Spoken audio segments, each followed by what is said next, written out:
Hello, and a very warm welcome to one and all who's present here. It's been a long time since we have, um, come to know that the Web3 version of whatever we are building has been making changes, has been bringing, you know, um, systems to places.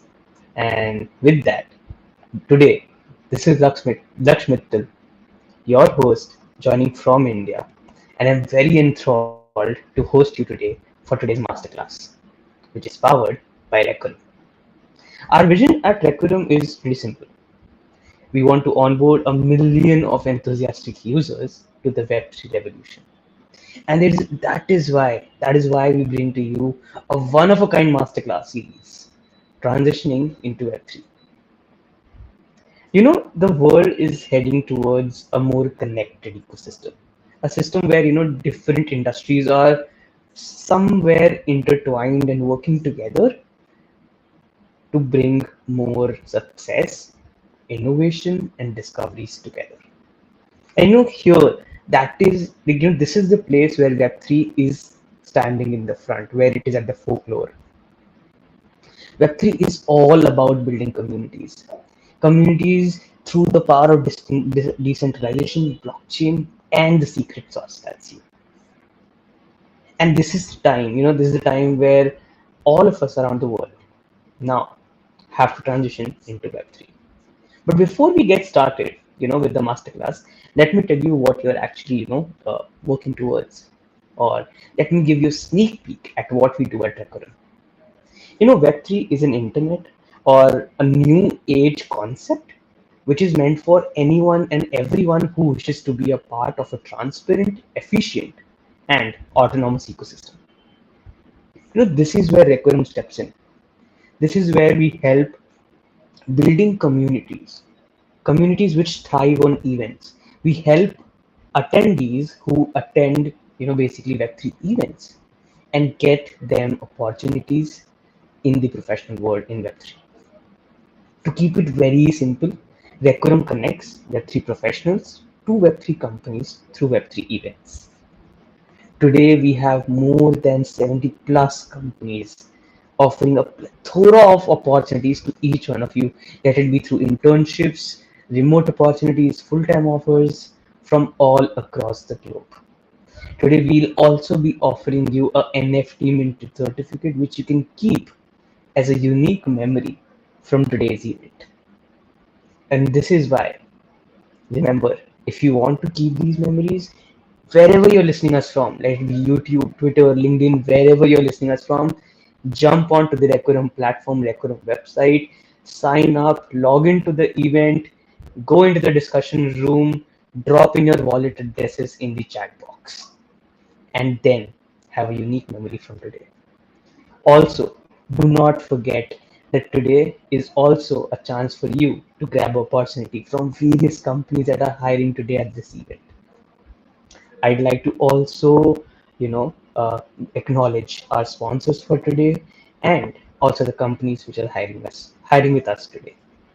With this, we move towards the next session, towards the next section of our masterclass. Today, we have a company and a person who are responsible for supercharging the Web3 ecosystem. I am not going to tell their name, but let me invite you, the speaker today. Please welcome Jonathan on the stage. Hey, how's it going? Thank you so much for Hi, having me. Jonathan. Hi, Jonathan. How are you doing? I'm doing good. Thank you. Thank you. Thank you so much for having me. And thank you so much for giving me this opportunity to kind of talk a little bit about developer advocacy. And I'm just excited to be here. So thank you. Definitely, definitely. We have built this hype of which companies coming today. So let's just, break the chain, break the whisper. Today, who we are working with? We're working with Hype Partners. And Jonathan is the DevRel community manager of Hype Partners. So, Jonathan, why don't you tell us a little more about what Hype Partners exactly do and what does it mean by supercharging the Web3 ecosystem? Yeah, absolutely. The good thing about Hype Partners is that we work with several different protocols.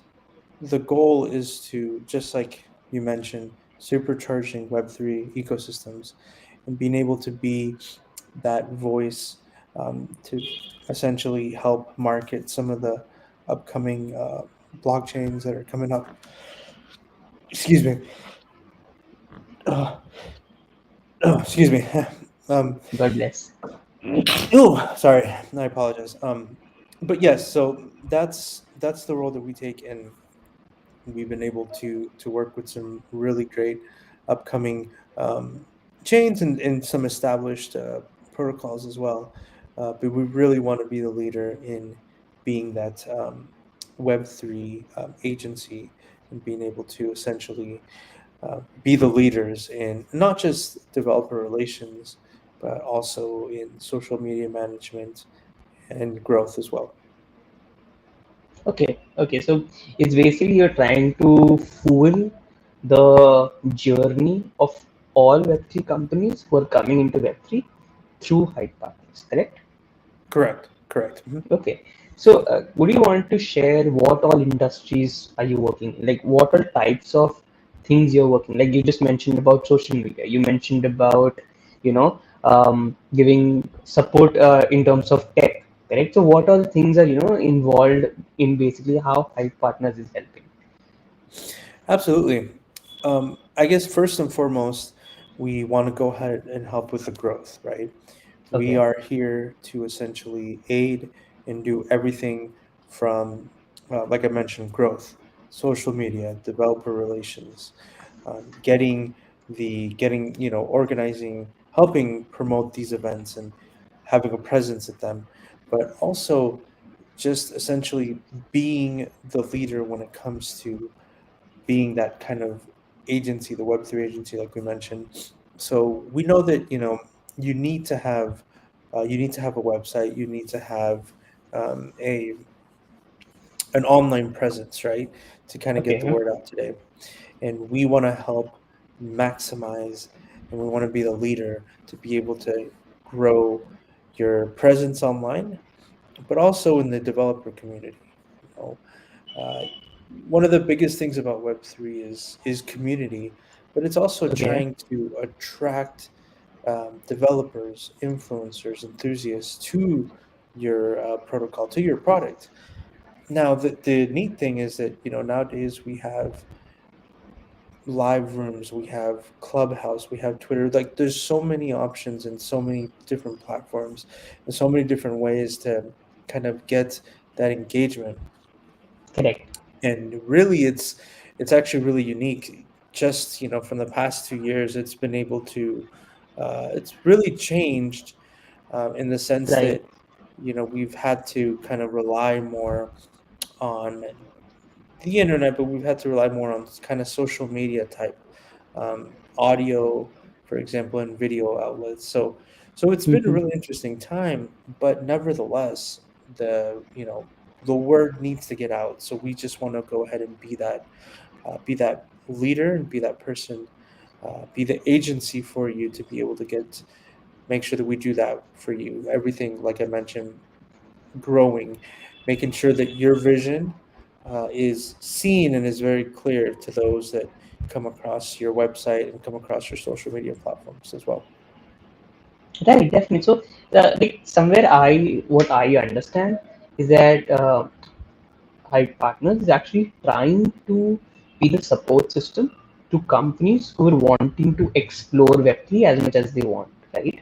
So being in this whole scenario where you're supporting, different companies and communities basically to grow, to market well, okay, in dev relations, in community building, correct? What do you feel? What are the main problems that usually come up? Like this is a problem which almost like 10 out of 15 people definitely have, correct? So what are those problems which you think the current companies or the industry is facing, as well as what my like let's just first go with the problems. What are these synced problems that are there? That's a really good question.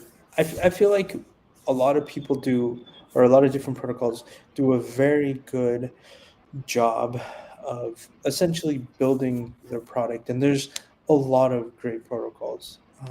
I think Okay.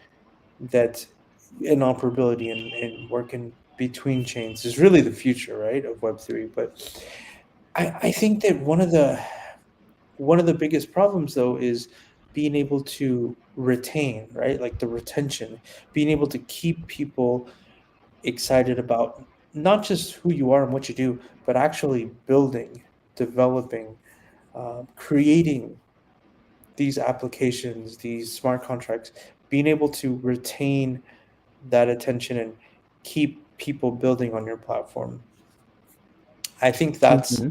probably the biggest challenge. So we can have many, there's many different protocols that have amazing products, but of course it's not what you make, but it's how many people can you attract to Okay. essentially build on what you've made. So it's very, it's a good problem in the sense that that is going to help you promote growth, and that's going to help you kind of get bigger, and that's going to,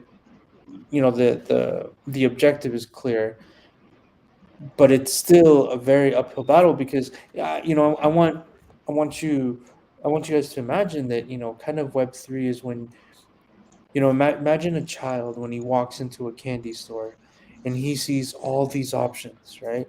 All Correct. these colors, everything is so attractive here, there, here, and that's very good. But how do you get that child to focus on On your you. product, on your candy, right? When you have a room full of a lot of great things, I'm I'm not one to talk ill or talk bad about other protocols because I think that everyone has something good to offer.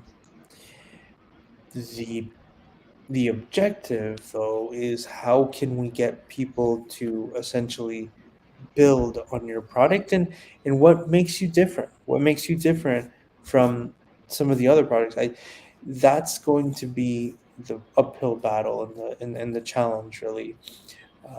Because again, I think a lot of us, when we approach Web3, when we approach um, really the NFTs, what they can mean, when we kind of approach some of these Web3, the things that really stand out in Web3, it's it's kids in a candy store, it's children in a candy store where there's so many colorful options that if you really want to essentially make a difference, and if you really want to kind of last in the industry, you're going to have to be very clear on your vision, what makes you different, but also the retention. How can you keep developers and enthusiasts interested in your chain?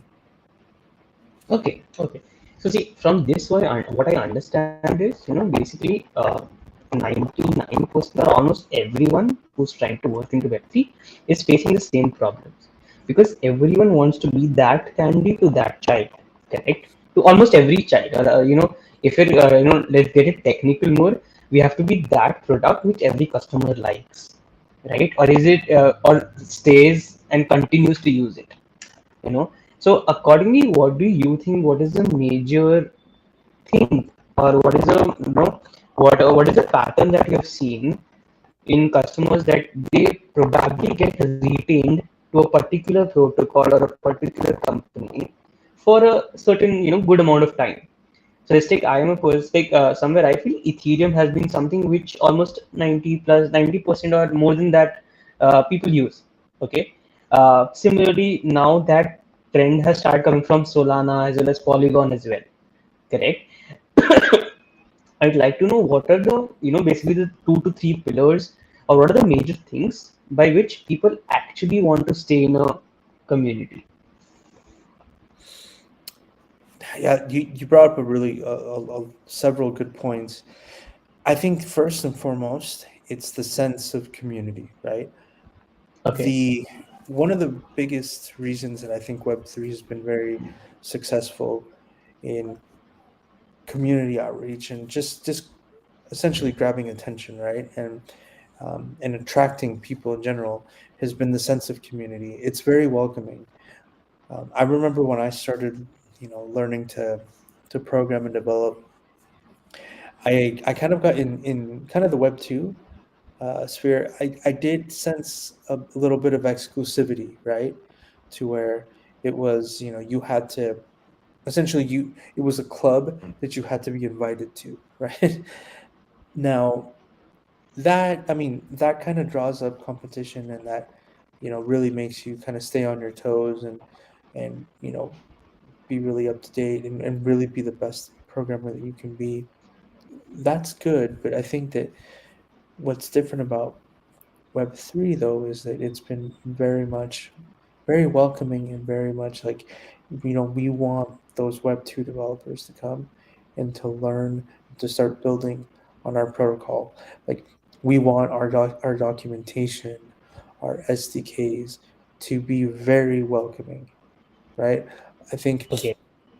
a lot of different protocols are even, kind of upping their content creation to, kind of explain the principles of what they're doing, kind of being able to make sure that they attract those, and be able to explain things in a way that is very clear, right? Because still, Okay.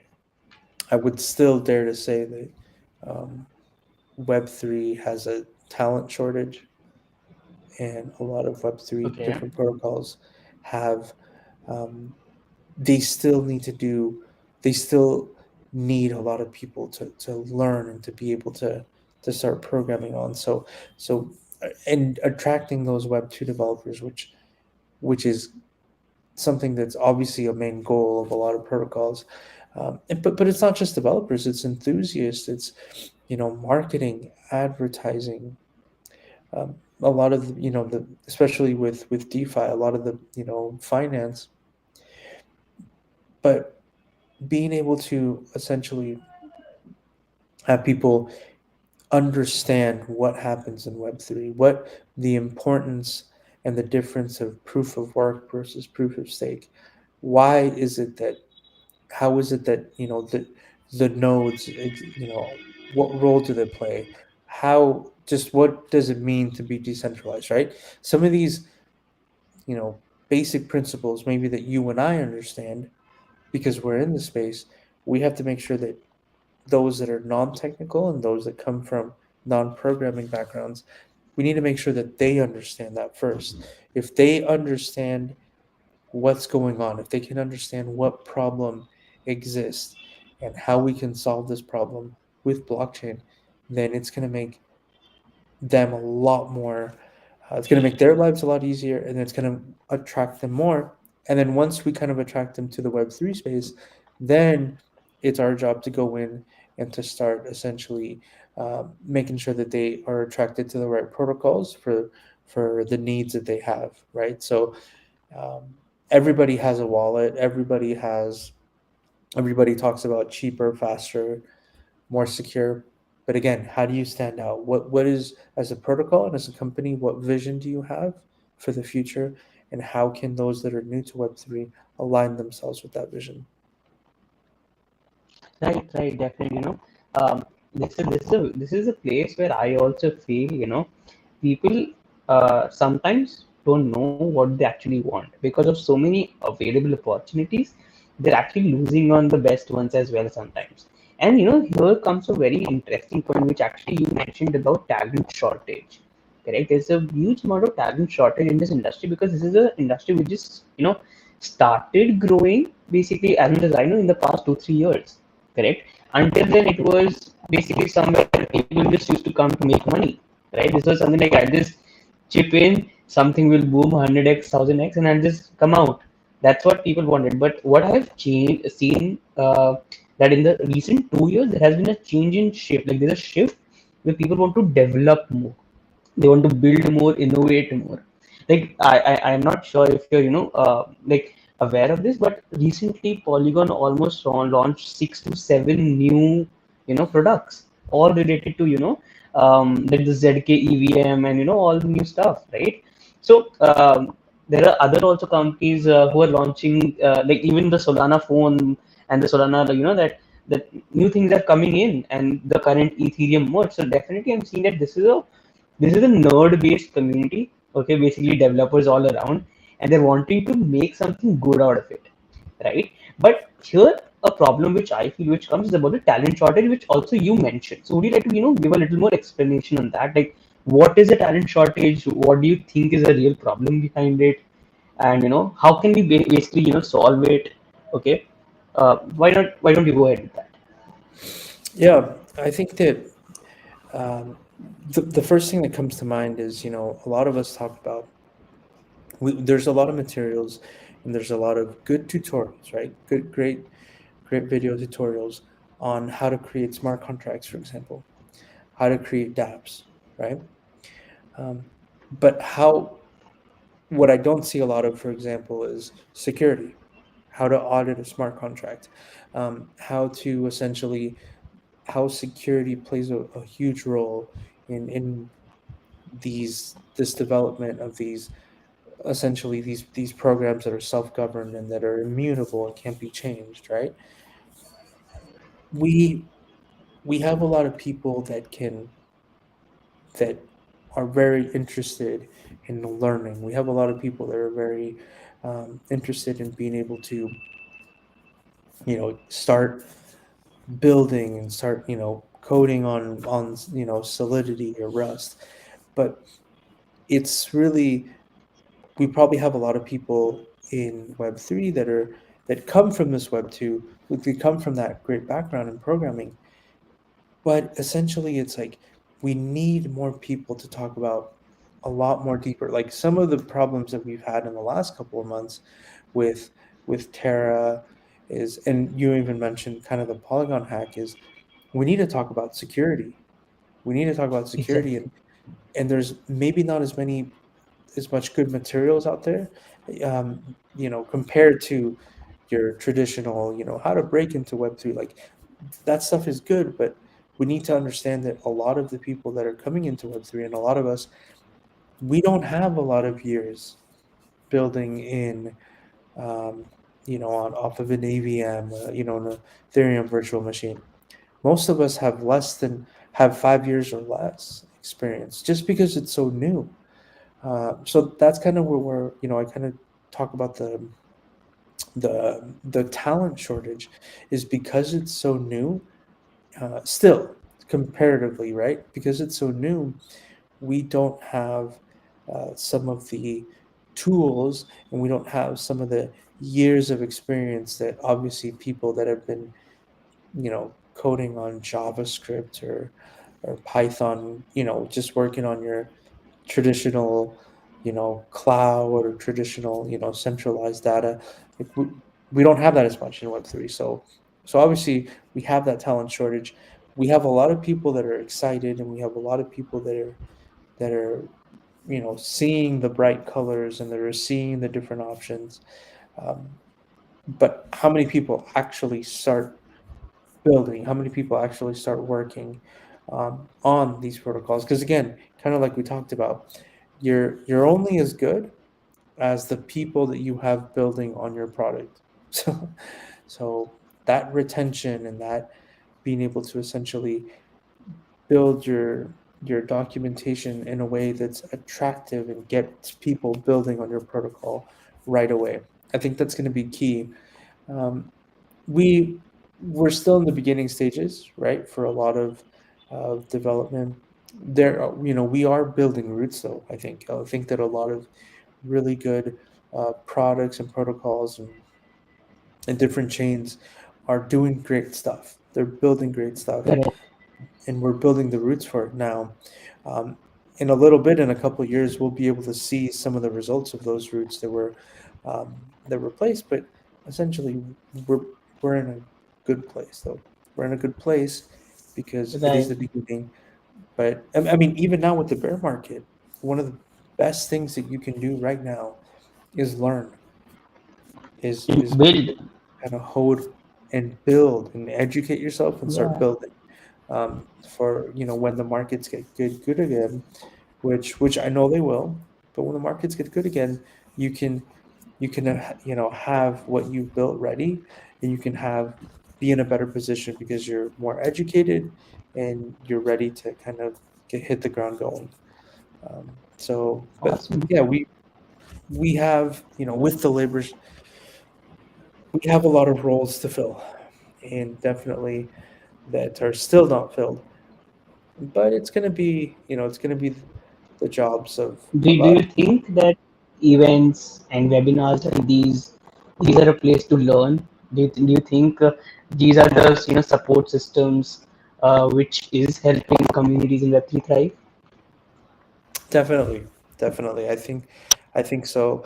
I think that events they do several things, right? The first thing that events do is obviously attract, right? They attract people. Yeah, There's in that kind of sense of, it's funny because a lot of us work remotely, but still with that, being able to have that sense of face-to-face interaction, being able to have that sense of, having somebody, meeting some of the people that you hear of, or some of the people that you see on YouTube, being able to meet them face to face is wonderful and it's great. um, but for the event to really work, is you need to have a form of education, and you need to have tangible community outreach in order to be able to attract those people that you meet face to face. So it's not just the event, but you need to have a couple things before you go to the event and for it to really right. work. Okay, awesome. With this, let's dive into what Jonathan is doing. Like how did you end up becoming a DevRel, a community manager? How has your experience been? And like let's dive into that, and let's also move into like with this, probably talking about your journey. We'll also enter into how to become a DevRel or a community manager. What are they? What they do? How are they the building blocks in Web3? Let's start with you and then let's go inside. Let's start with you. What's your Perfect. journey? Perfect. Yeah. Um, with me, it really started. I've just naturally been a very curious person. Um, Okay, I remember when I finished my program, my schooling. One of the first things I started doing was just kind of essentially just freelancing and working, kind of finding work where I could. Internships, right? A lot of internships I was doing. It was really good in the sense that, you know at the time, 2019, a lot of people were very curious, and there was a lot of okay, education. In the beginning, I noticed that a lot of my role as a freelancer and as somebody who just finished my school was learning what is Web3, what's blockchain, what's the smart contract, how does this solves the problems that we have? What are the problems, right? What's the problem with the exactly. Googles, the Facebooks that we have now, right? Like, why is that bad? So in the beginning, I noticed there was a lot of that. There was a lot of educating. I just naturally am somebody who, I love to be able to talk. I love to be able to meet different people. And, I think that really played a big role in me, wanting to become a developer advocate. First and foremost, it's that curiosity, the curiosity to be able to not just learn more, but like what are you different? What makes you different as a protocol? What is the vision? What's the long-term vision here, right? And always asking those questions. Um, my first really experience with developer relations came with Career Karma. It was a platform that exists for those that are looking to essentially break into a technical role, and it offers everything from, assistance with education, with some technical boot camps, but also it gives, insights on what the journey of a software developer is, right? The all the non-glamorous things, but it also provides a lot of tools, and it also helps, and it gives a lot of essentially live rooms where people, you know developers now can kind of talk about their journeys, and the audience can kind of learn from them. So it's a really great platform, Career Karma, which I recommend for anybody who's looking to kind of get into, a programming role and become, a developer. With Career Karma, I was my developer relations and advocate journey started. I started participating in discussions. I started participating Okay, in small audio rooms where essentially you had a group of people that were learning, right? Learning what it is that a developer does. And it was at the beginning, it was a lot of Web 2 based, right? Um, correct. I really, I really grew to enjoy that. I really grew to enjoy Mm, not just learning, because myself, I was learning to program and learning to essentially code and what a developer does, but it was also being able to share my experiences, being able to share essentially with a group of developers that was learning. I was able to share what my troubles were as well, what my journey was like. That really helped me grow into essentially the role that I am today, which is yeah, a Web3 developer advocate um, for hype. Having correct. and I've kind of separated into three different pillars: um, education, community, and hackathons events. Like those three are what you can say are the three pillars of developer advocacy, and that's where my journey started. Being able to essentially start by participating. And I think that's the key. I started by getting my hands dirty. I started by participating and sharing my journey and meeting others and being able to be that communicative person. That was my first goal, and really one of the most important things that you can do as a developer advocate, or the first step. Mhm. Exactly, right, right.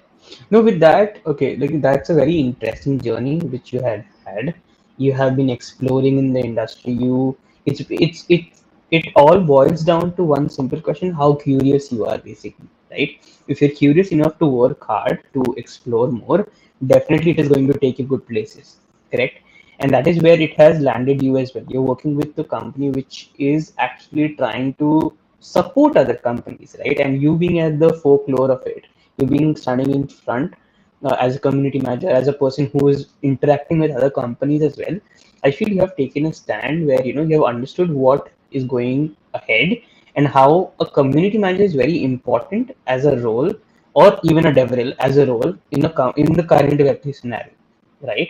So, what do you think is the like the simplest way? Like there may be hackathons, these events where you can meet people, but what is the simplest way to understand that if you're fit for becoming a community manager or a DevRel or not? Like what are the prerequisites or what are the strengths that you need?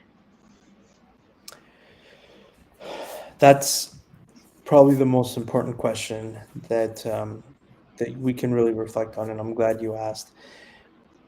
The first and most important thing is you need to have empathy and Okay. understanding, right?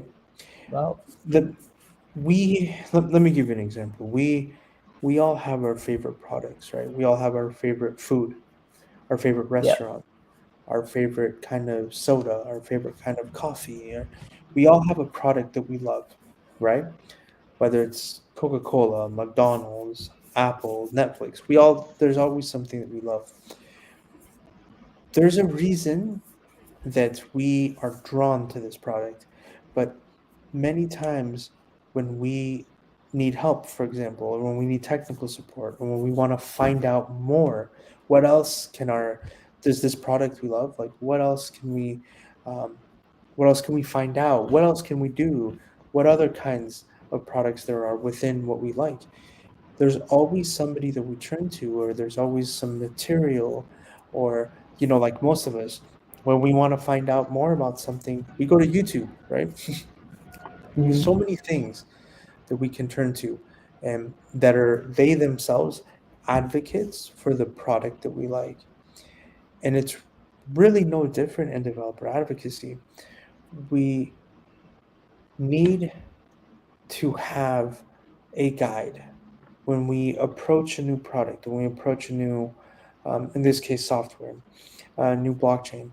we need to have somebody and something, some material there to help us understand more, to help us essentially be that guide for us to learn more and to start working on this Mm, product. And that's what a developer advocate is. You need to have understanding of the product that you want to be a developer advocate for, and you need to have empathy for not just the developers that are building on it, but the enthusiasts. And you need to have communication. You need to be able to okay. communicate that curiosity. We spoke about curiosity before, right? Right. You need to have a way to communicate, whether it's written, spoken, video. You need to have a way to communicate this curiosity that we've had, um, for the product, and really the passion, right? Because we Mm, if the developer advocate doesn't have a passion for the product or the blockchain that it's working with, um, that really you're only lying to yourself, right? You need to have all those things, but you need to like the best way to put it is you are helping people. Like when somebody comes and says, "Hey, what's your product? What do you do? How can I get started?" You need to be that voice, and you need to be the guide for that person. So you need to have the understanding, the empathy, and really be able to communicate that, if that makes sense. right, right. Definitely. Like somewhere I am fully in agreement. Like if you don't understand what you're into, what you're doing, if you cannot explore it yourself, how would you be able to even communicate, right? So let's take even if you have those three pillars of communication, empathy, and even understanding of your own thing. The first, I think, is understanding what you're into and what you're doing, right? Like, see, we at Recurrent, I'll be very simple. We know that there's a talent, definitely there's a talent shortage because it's a new industry, right? And this industry needs support, okay? And that's where we enter, okay, to give that support in whole terms of hiring talent and everything, correct? Via events, because Web3 thrives on events, right? So I know what we are into and we're heading towards, and that is where I feel every person should be. And what do you want to like? See, I have this simple question. Like, do you think Web3 is a industry for self starters only, or people who take initiative to work? Like, do you think that? Because somewhere I feel that's there, but what do you say? I, yeah, I think it's a little bit of both, but I do think I would kind of, self starters.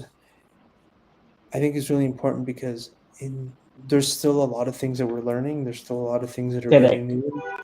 Um, so you need to kind of have that initiative, and if you really want to survive in this industry, you need to be able to you need to be able it's not correct, just reading, it's not just watching videos, but you need to be able to do and execute some of the correct. thoughts and the ideas that you have, and kind of do it quickly because it's Yeah, kind of evolving quickly. yeah, So I agree with you. That self starter mentality and that kind of entrepreneurship mentality is really important in Web3 because especially things are evolving. You're going to do some right, things they work, and you're going to do some things that don't work, and you need to be able to change pretty quickly correct. to be able to survive. So yeah. So I would agree with you that the self starter mentality is Mhm. um, definitely relevant and important. Right, right. With that, I guess we're almost towards, the third section of our masterclass today. Correct. I guess we have already spoken about a lot of things. Okay, so I don't think we need to take that 15-minute detailed instruction on, how community goes. I guess we can directly jump into the questions because I guess we have covered it all. How to become a community manager, how to enter it with your, basically journey through hackathons, exploring, right? What High Partner does and everything, right? So let's just enter into the questions which the community has. Okay, it's all around community manager, DevRel, how to become a DevRel. Let's go with that. Okay, so Okay. let's have the first question on the screen. Let's have that. Okay, how do I prepare for a DevRel interview? Um, I think that kind of the most important thing is, and we kind of talked a little bit about this before, is educating yourself, right? Okay. Essentially, you are going to be the voice of this product. You're going to be the voice of this blockchain. So you very much need to understand it very well. You Mm-hmm. need to be able to answer questions that that developers, that people that are really well versed. You need to be able to answer these questions. You need to be able to address these concerns and this curiosity that people have.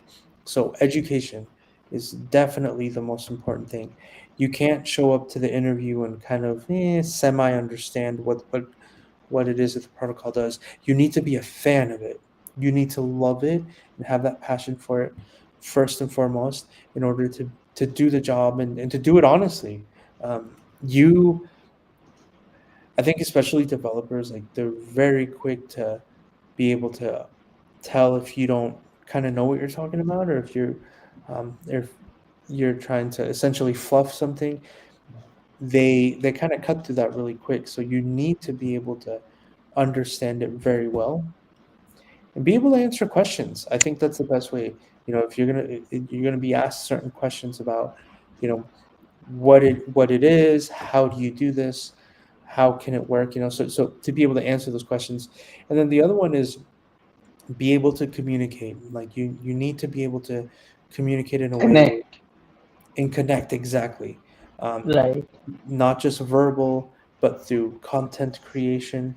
You need to be comfortable with being recorded, being on camera, being able to essentially be recorded, and you being recorded explaining something. You need to be very comfortable with that. So again, it's um, being able to be comfortable with that communication, that level of communication, is going to be absolutely vital. Okay, that sounds pretty, like simple, straight, and very understanding. Correct. Let's move ahead to the next question now. What makes a good developer advocate? I guess we have already spoken about this, right? Like, what are the three basic, necessary pillars, right? Like understanding, empathy, and communication. Like, is there anything else you would want to add to this? Um, I think I think that the one thing I would add as to being a good developer advocate is um, you need to be very diverse. Okay. You need to be diverse in um, different roles and different Hmm. things, like your everyday. You're not always going to be doing the same thing. You're not always going to Hmm. be doing content creation. Sometimes you're going to be answering questions. Sometimes you're going to be working. Sometimes you're going to be coding. Sometimes you're going to be, organizing hackathons, being at events, traveling to these events. So you need to be very diverse. And if you are comfortable with that diversity, and if you're comfortable with that um, multitask, then you will be a Hmm. very successful developer advocate. But if you are that kind of person that you like to do the same thing every day, and you kind of need that comfort, you need that um, kind of strategic everyday organization, you will probably not be a really good developer advocate, because your developer advocate does many things, not just one. It has to do a lot. Okay, okay. No, with this, I actually have a simple question. Like it's a follow-up question to the one that we displayed. Okay, what do you mean by advocacy here? Okay, like developer is there definitely, but to make it a little more simpler to the audience, what do you mean by advocacy? Like what is developer advocate? What is the advocate part? Yeah, good question. The advocate is essentially that you are a representation, you Okay, are a guide and kind of a help in the product. As you know, literally the word advocate means to represent and to right. essentially um, be um, A medium? Educator, a medium. Perfect. Yeah. Yeah. So Okay. yeah, that's the word advocate. Okay. Okay. That's so. Is there a difference between developer relations or a developer advocate, or like they're just different names given to the same person? There, yeah, it's different names given for the same role. I mean, it's essentially the developer relations is somebody who has works with the relations and the relationships between the developers and the marketing, right? The developers and the product. So that's what I mean by developer relations, and developer advocate, kind of like what we just talked about, means that Yeah. you are representing the product. So it has different names, but it's the same. Um, it's the same role. Okay. Okay. I guess that simply answers it all. Let's move ahead to the next question. Okay. How to measure success in a developer community program? Yeah, I think that this is this is a really good question because you know the the developer advocate and developer relations role, it's long term. It's very much based on the long term vision. Where do you want to go? What is your goal? Um, what is your Correct. vision for the next couple of months, even right next year? With that being said, though, um, the most obvious metric and the most obvious success is, well, how many new people do you have that are on your protocol? How many new people do you have that are on your product? um, that can be measured in several ways. One of the ways it can be measured is by literally you know having bitly's accounts, or bitly links, being able to control the traffic. How much new traffic do you have on your website that you didn't have before? Events, hackathons, how many people do you have participating in the hackathon? How many people do you have that have essentially used the content that you have essentially gone on to your documentation? There are ways to measure that. So I would think that that's probably the first um, measurement and the first essentially metric. The other metric I would think is essentially how have you been able to grow your audience in some of the maybe the live rooms that you have, or some of the kind of events that you have. How many people do you have there? How many people do you have interested? How many people have been able to uh, you know uh, retweet something that you put on Twitter? How many people have been able to repost something that you posted? So yeah, that's the audience. I would say that's another way to go ahead and measure as well. It's basically like around engagement, right? How engaging you're keeping it. Hmm. Absolutely. Okay. Absolutely. Oh, okay. I guess it. That's all. Is there anything more to add? How to measure that success? Um, yeah, it's really traffic, in website traffic, how many people you have on your site, on your documentation, and also that the engagement. How many people do you have that are reposting, retweeting stuff that you have? Okay. Okay. Sounds good. Sounds good. Let's move ahead to the next question. Okay. So like, what are the communities you need to follow as a DevRel? You need to, you definitely need to follow where the developers are.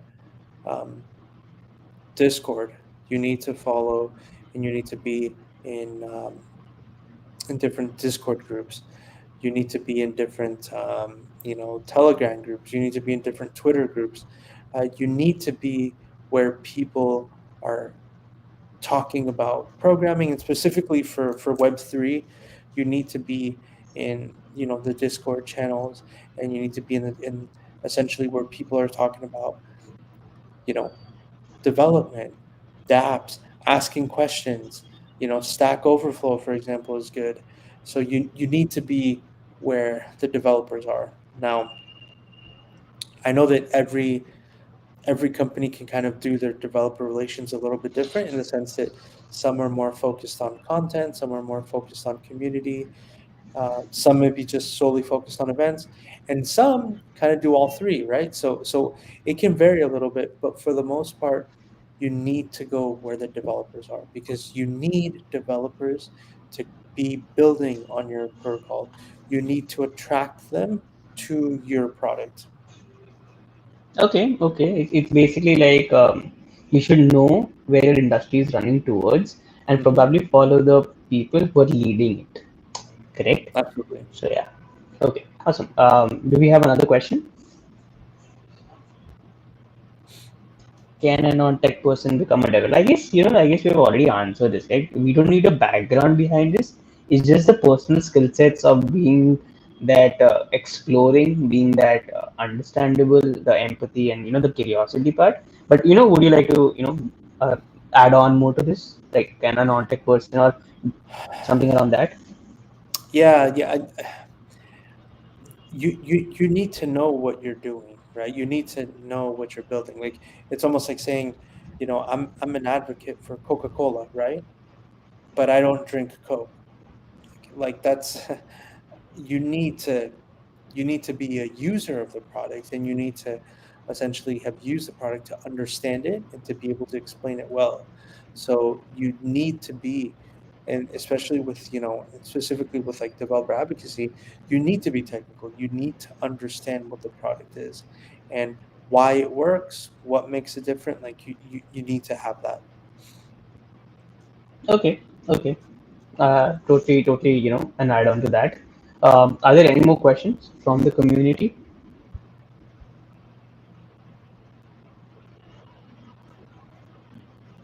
Okay, I guess we might not have any more questions here, but I guess we have some questions from YouTube Live, right?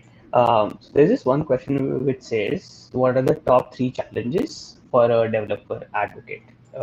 Is there any? Would you like to mention?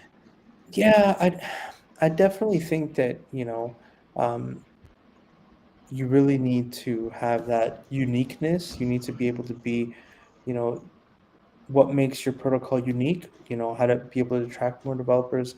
I think that the other challenge is being able to essentially stand out. Like, how can you find that that developer community and be able to kind of stand out? But it's also the empathy.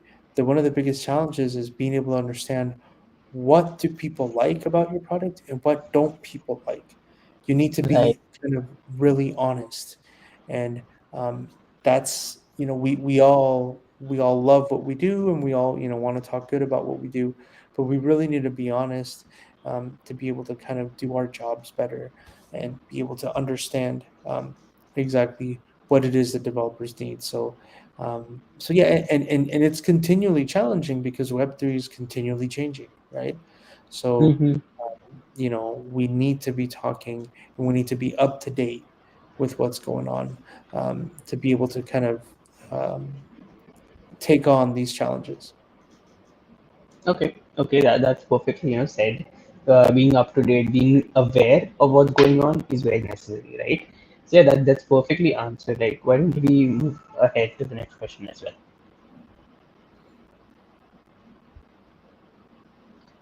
How to balance the interests of a company and a community?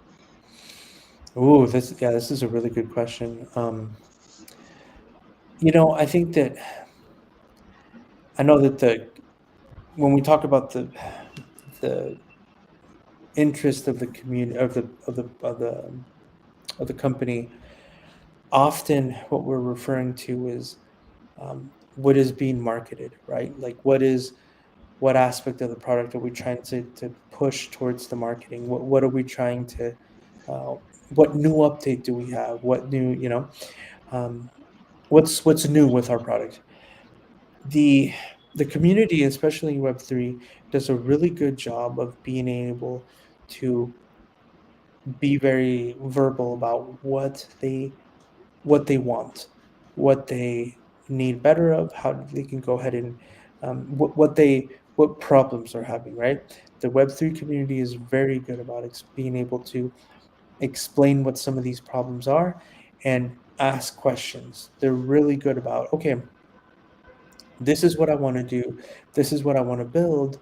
Um, how do you know how can I do this on your protocol, or how can you we need more material. We don't have enough outreach, or I have a question on Stack Overflow or on Discord. So I think that the company needs to listen to the community and needs to follow the community, because the community is, and of course, I'm referring to the developer community, right? But the developer community does a really good job of voicing what it likes, what it doesn't like. So, um, really, the community is what we should be following. Okay, okay. That's like basically trying to understand how to sell by actually being a user on the other end, right? It's like you have to understand what is the community needing, as well as you have to know what the company wants and what are they heading towards, right? Right. Exactly. Awesome. I feel I guess we're almost at the end of our like questions. Okay, so I guess we have the last question here. Let's go ahead with that.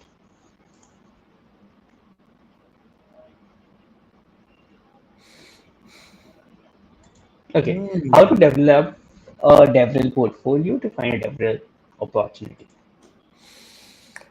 This is a really great question. I really love this question because you're right. In any aspect of development, you need to be able to show your work. You need to be able to show something that you've done.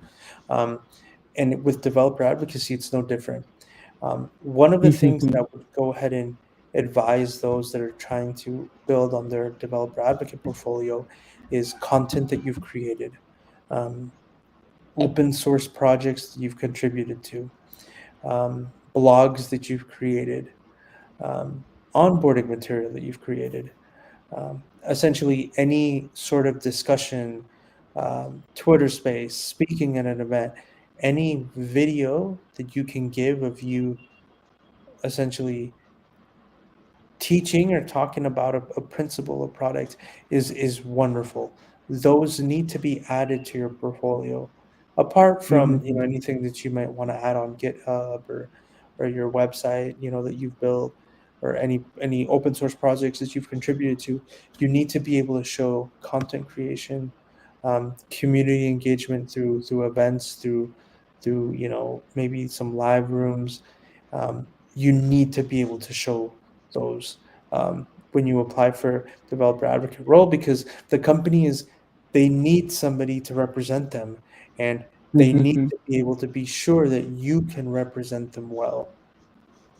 Definitely, definitely. I totally, understand that, because despite not being a devil, knowing the work yourself is very important. Let it be any role, right?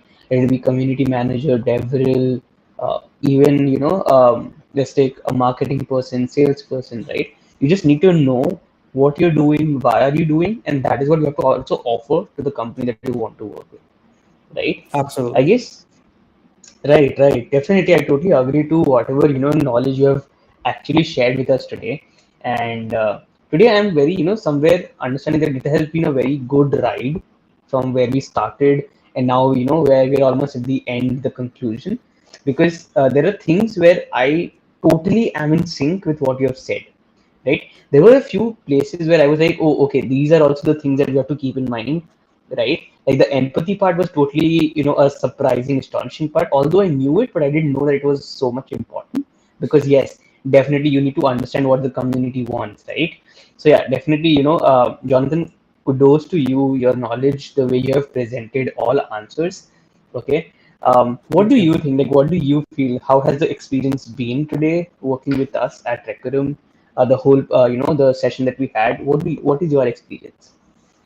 I really love it because I'm really glad about our discussion today, because I was able to talk about some things that maybe aren't really talked about in developer advocacy. Um, you know, it's a really exciting role, and Okay. relatively speaking, it's kind of a newer role as well, Right. relatively speaking. So, being able to talk about, developer relations in Web3, and being able to talk about what some of the challenges are, um, is really important, because it's it's not easy, and every day will not be a great day, and there are really stressful days as well, really stressful days. Hmm. So yeah, we need to go ahead and talk about that. And it's I really like our discussion because we were able to talk about not just the good things but the bad things as well, which I think Right. is very important for people um, to have that honesty. So I really appreciate the discussion. Definitely, definitely. Jonathan, I am actually, like I said, there are things which surprise you, things which acknowledge or give you that power of empowerment around you with the knowledge, with the things that you learn point wise, right? So definitely, Jonathan, thanks for, bringing that knowledge here. Okay. And it was a great time that I spent with you today. Any last words, any last, like, comments or any advice would you want to give to the community? Any learnings would you want to share? Be curious, hone, keep learning, keep asking Right. questions, um, keep that curiosity up, but also be able to communicate that curiosity, be able to portray either through written, through video, through audio, be able to communicate that curiosity and be able to communicate that in a way that people who don't understand and people who Hmm. don't maybe are new, be able to communicate it so that they can understand, I think is going to be Definite. absolutely vital. Definite, definite. Jonathan, thanks a lot for coming today. Thanks a lot for sharing whatever you had. Okay, it was great. It was so soothing. I tell you, it has been such a smooth ride today with all how we started with Hype Partners, how we enter into understanding what the current system is, what developer relations is, advocacy is, how to build a community, the exactly like you mentioned, the problems that people face even, right? So all of that, and I'm very thankful to you today. So thank you so much, Jonathan. Thank you so much. Thank you so much, Jonathan. Thanks for having me today. Of course.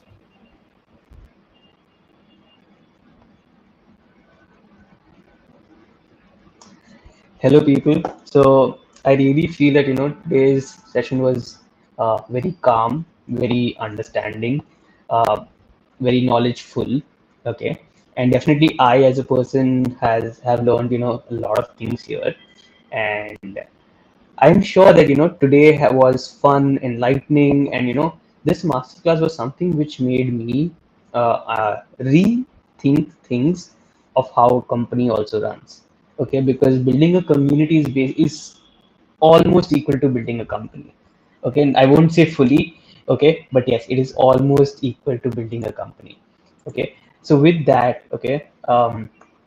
I'd like to thank you all for all your support from sitting here from the beginning, listening to the whole session, from wherever you are joining. Okay, let it be LinkedIn, Twitter, YouTube, even people who are on the Recurrent website.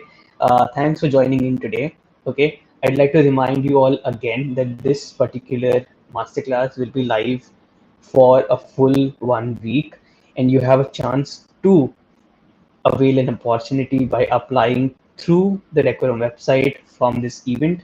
Okay, we have 200 plus jobs live, and definitely you can just jump on the Decorum website, log in, and avail, like, apply for those opportunities. With that, I'll also like to bring your notice again and remind you again that if you have been listening to this particular masterclass from any other stream, basically YouTube, LinkedIn, or Twitter. Okay, jump onto the Recurrent website, log in, go into the discussion room, and put your wallet addresses in the chat room. And why is that? That is to keep a unique memory from today's episode, masterclass. With that, I, Lakshmital, am with very thankful to whoever joined, and I would really expect like if you could give us how we can make these sessions more interesting, more fun with you, who all we can bring on this particular masterclass series and help you give or get the knowledge that the industry already has, that the professionals who are building already have. So let us know, reach out to us wherever, on whichever platform you can. Let us know who we should approach. Even you, if you want to come and join us on a masterclass, definitely, reach out to us on any of the platforms. We are active everywhere, and let's keep building and transitioning into Web3. With that, coming to the last section of today's, event, I'd like to only show whoever is new here how to actually, get NFTs. So it's as simple as possible. Okay, I'll start sharing my screen where I'll be telling you about how you can create a wallet on Web3, basically on the blockchain, and avail NFTs. Okay, so I'll just start sharing my screen. Just give me a moment.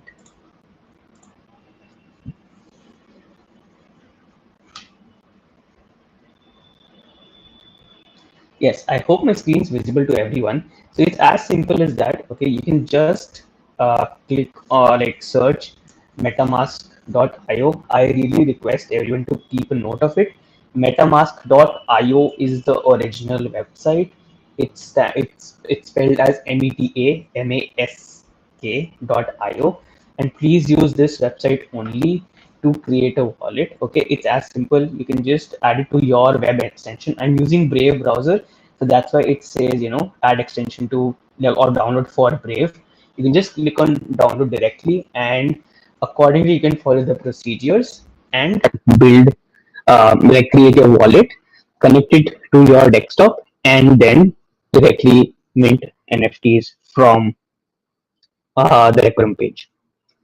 That's all from my side today. I hope you had a fun time, knowing, learning about community management, developer relations, and developer advocacy from Jonathan and Hype Partners today. Thank you all. This is Lakshmittal signing off.